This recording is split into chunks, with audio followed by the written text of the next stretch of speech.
우리 말씀을 나누기 전에 먼저 우리 오늘 목장 교환, 우리 묵상지를 함께 보도록 하겠습니다. 10가지 질문이 있습니다.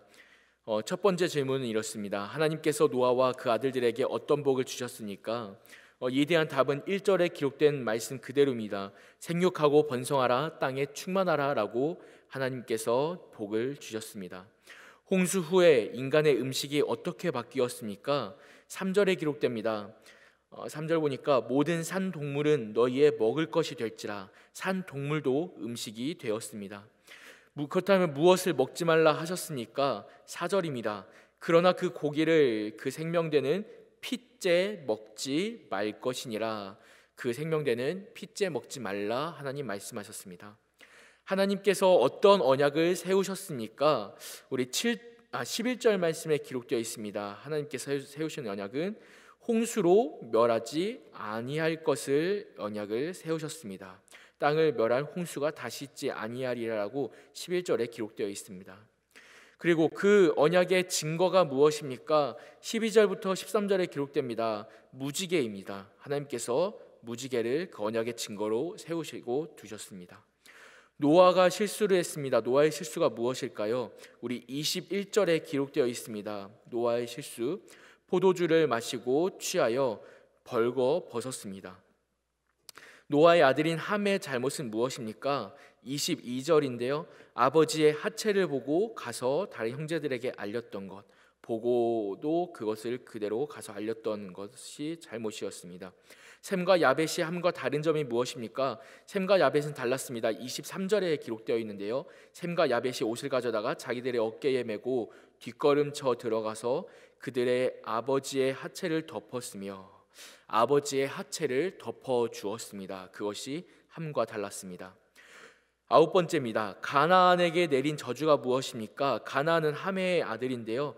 가나안에 대하여 노아가 이렇게 저주합니다. 25절입니다. 25절. 가나안은 저주를 받아 그의 형제의 종들의 종이 되기를 원하노라. 그 형제의 종들의 종이 되도록 저주를 했습니다. 마지막 10번 질문입니다. 셈과 야벳에게 내린 축복이 무엇입니까? 우리 마지막 26절, 27절에 기록된데요. 셈과 야벳에게는 이렇게 축복합니다. 가나안을 종으로 하고 야벳을 창대하게 하며 또 셈의 장막에 거하도록 노아가 축복합니다. 26절과 27절 말씀. 셈의 하나님 여호와를 찬송하리로다. 가나안은 셈의 종이 되고 하나님이 야벳을 창대하게 하사 셈의 장막에 거하게 하시고 가나안은 그의 종이 되게 하시기를 원하노라 하였더라. 아멘. 이렇게 기록하고 있습니다. 오늘 9장 말씀, 창세기 9장 말씀은 우리가 많이 다루고 또 들었던 말씀이기도 합니다.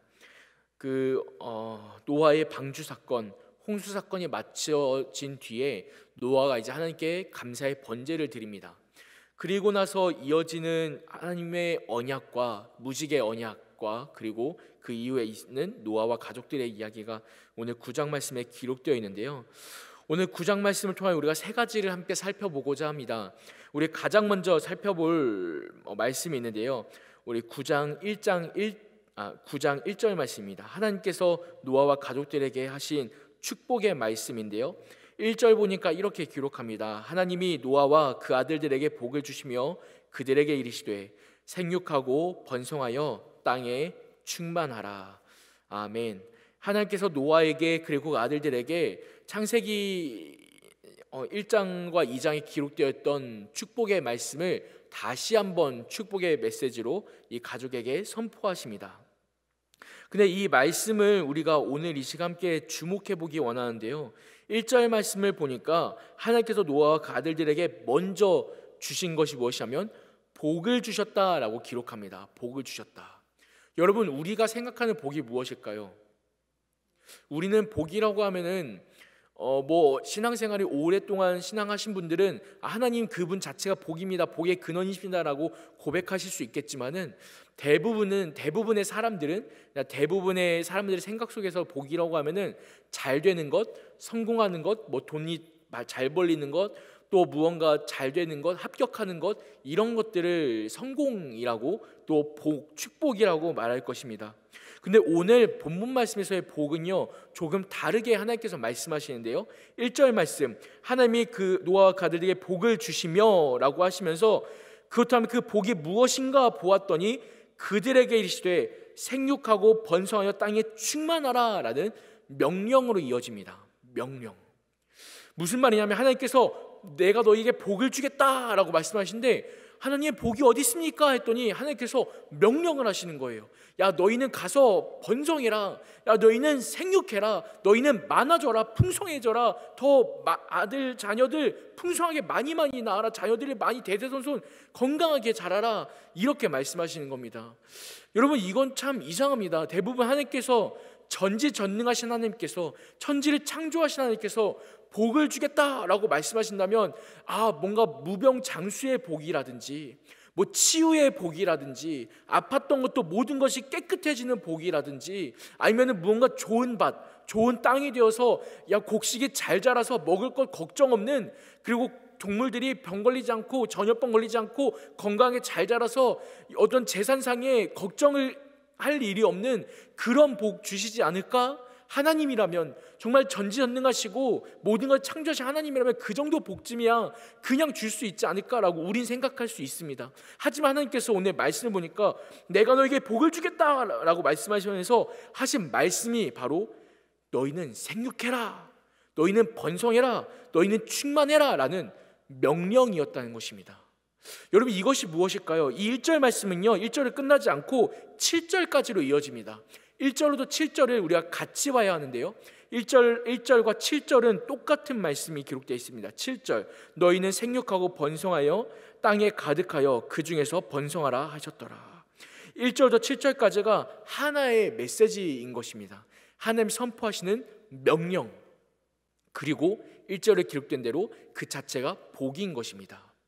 여러분, 우리는 이 말씀을 통해 주목해 볼 때 우리의 복에 대한 개념을 우리 다시 한번 생각해 볼 수 있기를 축복하는데요, 우리는 복이 아까 말했던 것처럼 이런 다양한 좋은 것들이 복이라고 생각합니다. 하지만 창세기 9장에서의 나타나는 복은요, 복은 곧 명령입니다. 명령. 하나님께서 복을 주겠다라고 말씀하시면서 생육, 번성, 충만이라는 명령을 선포하십니다. 다시 말하면요, 이 명령이 곧 하나님이 주시는 복이었다는 것입니다. 노아와 그 아들들에게 주신 하나님의 복은 다른 것이 아니라, 잘 되는 것이 아니라, 무병장수도 아니고, 뭐 밭에 곡물이 잘 자라는 것도 아니고, 다른 것이 아니라 이 명령 자체가 이 노아와 가족들에게, 아들들에게 축복이었다는 것이죠. 이것이 무슨 말일까요? 여러분, 오늘날 우리에게도 마찬가지입니다. 하나님의 백성으로 선택받은 우리의 삶에도 우리에게 있어서 복은요, 다른 것이 아니라 하나님의 명령 자체가 우리에게 복입니다. 명령 자체가 복이라고요. 이것이 무슨 의미냐면, 하나님께서 우리의 삶에 명령하시고 선포하시고, 그 명령과 선포가 우리의 마음 가운데 심겨지고, 그 심겨진 말씀으로 인하여 우리가 살아나는 것, 살아가는 것, 하나님께서 복의 근원이라고요? 하나님이 나의 복의 근원이라고 찬양하며 고백한다고요? 그렇다면 여러분, 그러한 성도의 삶은요, 하나님의 명령이, 하나님의 말씀이 늘 나의 마음 가운데 심겨져 있는 삶인 것입니다. 그것이 바로 축복이요, 그것이 바로 오늘 9장에 기록된 명령과 축복이 같은 의미로 쓰여지는 것입니다. 우리의 삶이 곧 그런 것이라는 거죠. 오늘 주일입니다. 오늘도 이 예배당에서, 그리고 또 온라인 예배 드리는 성도님들께서는 그 각자의 삶의 처소에서도 하나님의 말씀이 선포될 것입니다. 다윗 목사님을 통해서 말씀이 선포되고, 하나님의 축복이 선포되고, 은혜가 선포되고, 뿐만 아니라 회개가 선포되고, 또 눈물이 선포되며 울부짖음이 선포될 것인데, 여러분, 그 말씀과 그 명령들을 마음 깊숙이 새기는 축복이 있기를 간절히 소망합니다. 하나님의 명령이 내 마음 가운데 심겨지고, 그 명령이 내 삶을 가득 채우고, 그 가득 채운 명령으로 인하여서 내 삶이 살아가게 되어지는 것, 내 삶이 살게 되어지는 것, 그것이 바로 우리가 가진 가장 큰 축복이라는 것이죠. 다른 것으로 채우는 것이 아닙니다. 다른 것으로 내 마음을, 내 영을 채우려고 애쓰는 것이 아닙니다. 오직 부활의 주님, 오직 우리 성령께서 내 마음 가운데 가득 채우심을 믿음으로, 하나님의 명령이 내 삶을 가득 채울 때 그것이 성도로서 하나님의 백성으로서 그 정체성을 가지고 살아가는 마땅한 길이며 그 자체가 바로 축복이라는 것이죠. 그런 의미에서 오늘 1절 말씀에서 하나님이 노아와 그 아들들에게 복을 주시면서 말씀하신 것이 생육, 번성, 충만이라는 명령이었다는 것입니다. 너희에게 복을 주겠다 하시며 명령을 하신 것은 그 명령이 곧 명령으로 가득 차 그 주님의 하나님의 명령으로 살아가는 것이 우리의 삶의 축복됨을 하나님께서는 능히 보여주신 것입니다. 이어지는 말씀, 우리의 8절로 17절 말씀인데요, 8절로 17절 말씀은 무지개 언약이 나타납니다. 이 무지개 언약은요, 하나님께서 우리가 잘 알다시피 다시는 물로 심판하지 않겠다는 약속의 말씀으로 모든 사람들에게 일반적인 은총으로 보여주시고 약속하신 것입니다. 그 약속이 곧 하나님과 우리 사이의 관계가 어떤 것인지 딱 보여주시는 것이죠. 1절로부터 7절까지는요, 아까 제가 명령이라는 단어를 굉장히 많이 사용했지 않습니까? 명령은 곧 복이다 라고 제가 말씀드렸는데요, 이 이어지는 8절부터 17절까지의 말씀은 그 명령이 어떤 위와 아래의 관계로 그러니까 윗사람이 아랫사람에게 너 이렇게 너 저렇게 라고 이게 막 삿대질하는 명령하는 그런 느낌의 명령이 아니라 8절로부터 17절까지 말씀을 같이 볼 때 하나님과 우리는 하나님께서 의도적으로 우리를 마치 동료처럼 옆에 있는 같이 살아가는 함께하는 동료의 관계인 것처럼 하나님께서 약속의 관계로 우리를 높여주고 계심을 보여주는 것입니다. 하나님은 능히 우리를 아래로 두고 하나님의 명령 가운데 강제적으로 살게 할 수 있는 분이셨습니다. 그러나 하나님께서는 그렇게 하지 않으시고 8절부터 17절까지 보니까 내가 너희를 다시는 홍수로 멸하지 않을 거야 라고 말씀하시며, 자 이게 증거야 라고 하시면서 무지개를 증거로 세우시기까지 굳이 피조물과의 관계 속에서 그렇게까지 하시면서 우리의 위치를, 우리 사람들의 모든 위치를 높여주시는 것이죠. 하나님과 마치 동료, 상호관계, 옆에 있는 함께 살아가는 더불어 먹고 마시는 하나의 공동체와 같이 하나님 우리를 높여주고 계신다는 것입니다. 1절부터 7절은 명령하시는 그것이 곧 복이라고 말씀하셨다면, 여러분 하나님의 그 명령은요, 하나님의 말씀은요 결코 어렵거나 결코 억압적이거나 결코 위압적인 것이 아니라는 것을 이 무지개 언약으로 하나님께서 다시 한번 보여주시는 것이죠. 하나님은 우리와 함께 살고 싶어 하시고 우리와 함께 동등한 자리에서 주님께서는 우리가 자발적으로 주를 사랑하기를 기다리고 계시는 분이심을 우리가 다시 한번 알 수 있는 대목이기도 합니다. 그러한 하나님께서 우리와 언약을 세우셨습니다. 약속하셨습니다. 그리고 그 약속은 곧 우리를 향한 구원의 메시지로도 연결이 됩니다. 구원의 메시지.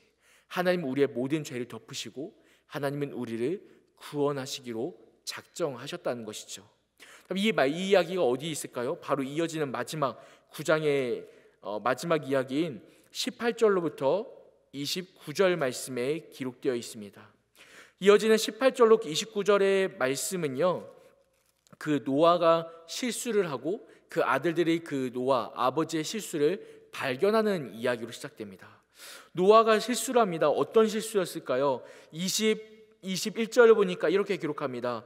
포도주를 마시고 취하여 그 장막 안에서 벌거 벗은지라. 이게 노아의 모습이었습니다. 여러분 근데 참 이상합니다. 노아는 어떤 사람입니까?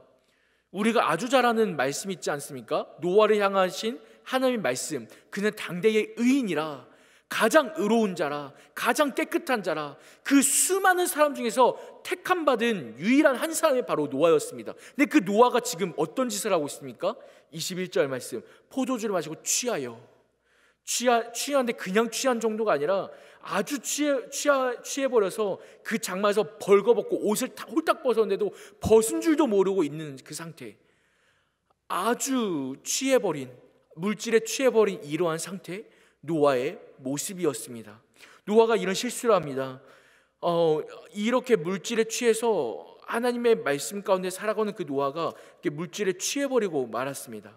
근데 그때 어떤 일이 일어나죠? 그때 그 아들인 함이 그 아버지의 모습을 봅니다. 그리고 그 아버지의 모습을 보면서 그것을 가지고 다른 형제들에게 달려와서 본 그대로 사실들을 얘기하죠. 형들 이거 봐봐, 내가 뭘 봤어? 아버지께서 옷을 다 벗고 막 그러고 있는 거야. 이게 뭐야? 어떻게 수치스러워? 뭐야?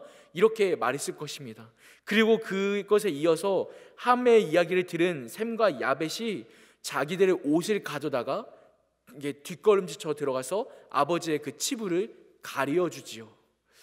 여러분, 이 이야기 속에서는 마치 하나님께서 우리를 향하신 마음이 담겨 있는 것 같기도 합니다.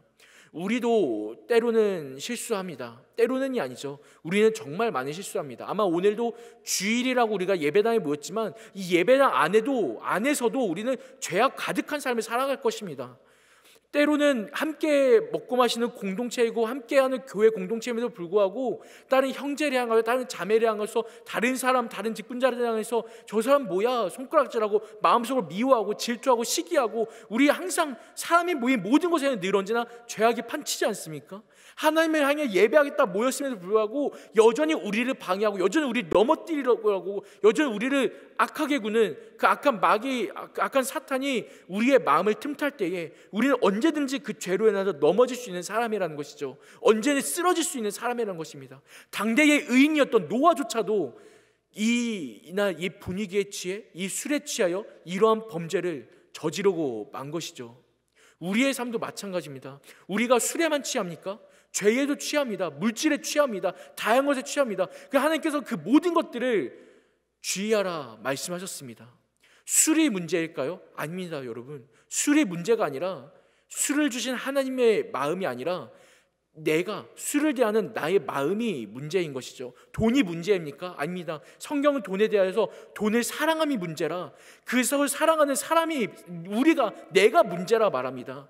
로마서에서 어떻게 말합니까? 모든 사람이 죄를 범해요. 모든 사람이, 누구 한 사람도 빠져서 모든 사람이 죄를 범하여 돈에 취하고 술에 취하고 뭐에 취하고 그리고 그걸 자랑하듯이 여기저기 알리고 여기저기 보여주고, 요즘 젊은 세대들 SNS에 술 취한 거 올리면서 자랑하고 나 잘났다고 막 보여주고 싶어하고, 이런 것이 요즘 세상 풍조 아닙니까? 그렇게 우리가 죄에 빠져 죄에 취하여서 살아가는 그때에 하나님께서 우리에게 어떻게 하셨습니까? 우리의 모든 치부와 우리의 모든 죄를 덮어주시고자 예수 그리스도를 보내십니다. 십자가의 사건을 치르십니다. 부활의 사건을 보여주십니다. 예수께서 왜 죽으십니까? 우리의 치부를 가리기 위함이 아닙니까? 우리의 치부를, 우리의 그 취함들을 가리기 위함이 아닙니까? 정신없이 발가벗겨진 줄 모르고 야 이게 잘난 거야, 이게 좋은 거야, 야 마셔라, 야 놀아라, 이러고 살아가는 우리의 삶을, 그 연약한 우리의 삶을, 눈뜨고도 볼 수 없는 그 더러움을, 그거 하나 덮어주시려고 예수께서 죽으신 거 아닙니까? 하나님의 아들이신 그분께서 왜 이 땅에 오셨습니까? 우리의 치부를 가리시기 위하여 오신 것 아닙니까? 우리는 그리고 그 덮어주신 것을 우리는 은혜라고 말합니다. 은혜라고요. 그 은혜가 곧 덮어주심이며, 그 덮어주심이 곧 예수 그리스도의 죽으심이고, 그것은 곧 우리의 살아가는 삶의 구원의 힘의 원동력이 되는 것입니다. 여러분, 이것이 바로 오늘 말씀이 주는 메시지인 것이죠. 이 말씀 안에는 하나님의 마음이 담겨 있는 것 같습니다. 하나님께서 그 치부를 드러내는 우리의 삶을 향해서 덮어주는 것. 그런데 안타깝게도 이 노아의 아들인 함이 어떻게 했습니까? 함은 그것을 덮을 줄 몰랐습니다. 그것을 본 그대로 고지고대로 가서 형제들에게 말해주죠. 다른 사람의 수치를, 타인의 아픔을 내가 본 대로, 야 이거 사실이잖아, 거짓말 아니잖아 라고 생각하며 다른 사람이 가서 다 고지고대로 말합니다. 그들의 아픔을 덮을 줄 모릅니다. 수치를 숨겨줄 줄 모릅니다. 참 안타까운 삶을 우리는 살아가는 것 같습니다. 여러분, 이 말씀 우리가 반드시 기억할 수 있기를 축복합니다. 그리고 오늘 이 말씀을 통하여 정말 우리가 반드시 기억할 부분이 있는데요, 이 노아와 아들들의 이야기가 가정 안에서 일어났다는 이야기입니다. 가정 안에서 일어난 사건이라는 것이죠. 이게 무엇일까요? 여러분, 우리에게 회복되어야 할 것이 있습니다. 가정뿐만 아니라 가장 가까운 관계입니다.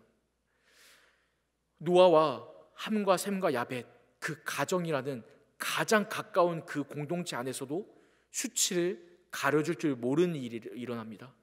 수치를 드러내는 일이 일어납니다. 우리의 가정도 마찬가지 아닙니까? 우리와 가장 가까운 하늘의 가정들, 우리 교회 안에도 마찬가지 아닙니까? 서로의 치부를 드러냅니다. 서로의 수치를 숨길 줄 모릅니다. 야, 그거 알아? 그거 알아?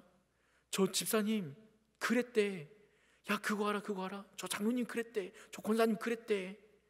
이게 뭡니까, 여러분? 이게 가족입니까? 이게 하늘의 가정입니까? 이게 뭐 하는 겁니까? 오늘 말씀에서 나오지 않습니까? 함이 그 아버지의 수치를 가리지 못했대. 그 저주받는 이야기, 가나안의 저주의 이야기. 여러분, 이것이 우리의 삶에서 뭐가 다르냐는 것이죠. 우리의 삶에도 여전히 지금도 수천 년이 지난 창세기의 말씀으로부터 수천 년이 지난 오늘날까지도 여전히 우리는 죄악 가운데 살아가며 여전히 우리는 누군가의 수치를 드러내고 그 치부를 드러내길 원합니다. 가정 안에서도 마찬가지고 교회 안에서 마찬가지고 이 밖에는 말할 것도 없고요. 여러분, 우리 믿는 성도로서 우리 성도답게 살아갈 수 있기를 축복합니다. 말씀으로 다시 한번 돌아볼까요? 9장의 1절로 7절 말씀, 하나님의 명령과 복이 기록됩니다. 그런데 그 명령이 결코 하나님께서 권위주의적으로 억압하듯이 하신 것이 아니라 8절로 17절 무지개 언약을 통해서 우리와 하나님의 언약, 동등한 관계 가운데 있는 명령과 복이 함께 상존하고 있음을 하나님 말씀해 주십니다. 우리가 하나님의 명령을 통하여 살아가며 명령을 통하여 우리는 복을 받습니다. 그런데 그러고 나서 이어지는 말씀 18절로 29절까지 말씀을 보니까 하나님과의 관계 속에서 여전히 수치를 드러내는 사람이 있고 그와 반면에 수치를 덮어주는 사람이 등장합니다. 수치를 드러내는 자와 수치를 덮어주는 자. 여러분, 우리는 오늘 하루를 그리고 이 돌아온 한 주를 우리 어떻게 살아가야 할까요? 어떤 사람들은 이렇게 합니다. 그 죄악된 이 세상 가운데 누군가의 죄든 누군가의 아픔이 누군가의 무엇이든 심지어 나의 죄, 내가 저지른 죄도 그게 어찌 죄인 줄 알지 못하고 내가 벗은 줄도 알지 못하고 그것을 자꾸만 드러내려 합니다. 누군가의 무언가를 드러내려 하고 나의 죄악됨을 야, 이거 괜찮잖아, 뭐 이거 하나쯤 어때, 이러면 무언가 드러내려 하고 자꾸만 하나님이 기뻐하시지 않는 하나님의 명령과 하나님의 말씀이 벗어나는 그것을 자꾸만 우리는 드러내는 것을 즐겨합니다. 그렇게 우리는 속아 넘어갑니다. 그런데 누군가는 이렇게 살아갑니다. 덥습니다. 주 앞에 기도하며 주 앞에 찬양하며 주의 말씀으로 내 삶의 모든 죄악이 덮임받음을 믿음으로 감사하며 살아갑니다. 주여, 오늘도 나를 덮어주소서. 주여, 오늘도 나를 덮어주소서. 오늘도 죄가 나를 자꾸만 찌르고 오늘도 죄가 자꾸만 튀어나오려 하고 오늘도 죄가 자꾸만 나를 넘어뜨리려 할 때 주여, 그럼에도 나를 덮어주소서. 이렇게 주를 의지하며 살아가고 또 누군가의 아픔, 누군가의 수치, 누군가의 어려움, 누군가의 약점, 누군가의 실수를 덮어주는 삶을 살아갑니다. 마치 작은 예수님과 같이요. 예수께서 세리와 죄인들과 창녀들의 그들의 친구가 되면 그들의 아픔을 덮어주신 것과 같이 내가 그렇게 살아갑니다. 여러분, 우린 성도입니다. 오늘 하루를 이번 주 어떻게 살아갈까요? 우리 말씀을 기억하며 이번 주도 주님 안에서 축복의 삶을 살아갈 수 있기를 간절히 축복합니다. 기도하겠습니다. 살아계신 하나님, 감사합니다. 오늘도 주의 말씀 가운데 우리가 서게 하시며 주의 말씀을 듣게 하시며 주의 말씀으로 살아가게 하시니 참으로 감사합니다. 우리가 오늘 하루도 이 주일에도 이 선포되는 말씀들을 기억하며 이 강단에서 떨어지는 다임 목사님을 통한 그 말씀들을 기억하며 우리의 마음 가운데 심겨지는 주의 명령을 가지고 축복의 길을 걸어가게 하시고, 또한 우리가 누군가의 아픔과 누군가의 슬픔을 드러내는 자가 아니라 도리어 덮어주며 우리 예수께서 그러셨던 것처럼, 하나님께서 그러신 것처럼 우리 또한 그렇게 축복의 삶을 누리는 우리 모든 성도 될 수 있도록 주여 인도하여 주시옵소서. 오늘 이 주일 하루도 거룩하게 하심을 믿사오며 살아계신 예수님의 이름으로 기도합니다. 아멘.